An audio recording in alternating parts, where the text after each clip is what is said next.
সুপ্রিয় দর্শক আসসালামু আলাইকুম। আজকের ভিডিওটি আমার ক্যারিয়ারের সবচেয়ে সেরা ভিডিও হতে যাচ্ছে।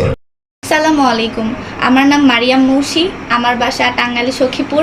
আমি বর্তমানে বাংলাদেশ ক্রীড়া শিক্ষা প্রতিষ্ঠান বিকেএসপির জুট ডিপার্টমেন্টের একজন নিয়মিত প্রশিক্ষণার্থী।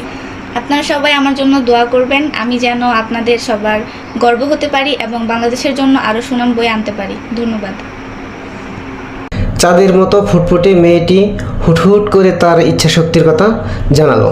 আপনারা হয়তো শুনে খুশি হয়েছেন, কিন্তু এর পিছনে লুকিয়ে আছে হাজারো দুঃখ কষ্ট সহ না বলার এক বিশাল গল্প কথা, যা শুনলে আপনার চোখ হয়তো মাথায় উঠে যাবে। ওনার বাবা মারা গেছেন আজ প্রায় 10 বছর। মা একটি প্রাইভেট স্কুলের টিচার, লাল সবুজের পতাকা হাতে নিয়ে আকাশ ছুঁতে চায়, কিন্তু সমাজের চোখে সে অপরাধী। মেয়ে হয়ে কিসের খেলাধুলা? সমাজবাসীর নানা কটূক্তি সত্ত্বেও মৌসি যখন দমার পাত্র নয়, ঠিক তখনই মৌসিদের সমাজ নিল এক কঠিন সিদ্ধান্ত। এই বেপর্দা মেয়ের পরিবারকে সমাজে রাখা যাবে না। প্রায় 5 বছর যাবৎ মৌসি মা ভাইকে নিয়ে সমাজ বিচ্ছিন্ন। সমাজের কোনো কার্যক্রমে মৌসিদের অংশগ্রহণ নেই। সমাজের কেউ ওনাদের সাথে কথা বলে না। এখানেই শেষ নয়, লক্ষ্য করুন, একটি গাছ মৌসিদের ঘরের ওপর ঢলে পড়েছে প্রায় 2 মাস। ওনার মা বারবার বলা সত্ত্বেও টাকার বিনিময়ে কেউ গাছটি কেটে দেয়নি।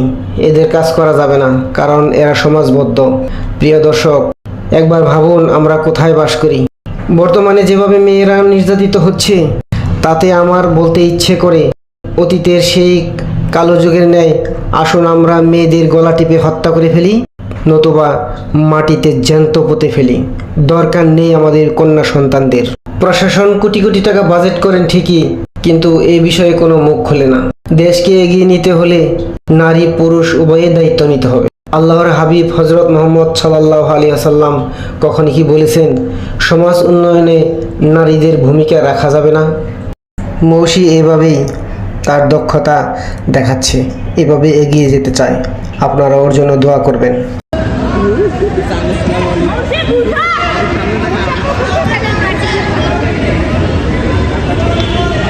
ঠিক আছে।